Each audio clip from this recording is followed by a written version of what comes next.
setiap pagi kita nak melangkah pergi kerja, kita masuk dalam kenderaan ataupun kita sampai dekat meja tempat kita bekerja ataupun apa sahaja urusan yang kita nak buat, jangan lupa untuk baca doa ni. Ringkas sangat, paling ringkas, boleh jadi zikir.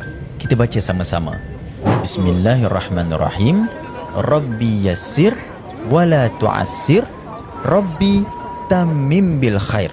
Kita ulang kembali. Rabbi yassir wala tu'assir, Rabbi tamim bil khair. Yang bermaksud, wahai Tuhanku, permudahkan segala urusanku, jangan susahkan urusanku ya Allah. Engkaulah Tuhan Maha kesempurnaan, Maha yang menyempurnakan segala kebaikan. Sebab itu setiap kali kita nak keluar rumah, kita minta Allah Ta'ala mudahkan urusan kita, apa sahajalah. Dan sebenarnya apa sahaja yang kita nak buat bermula daripada mindset kita.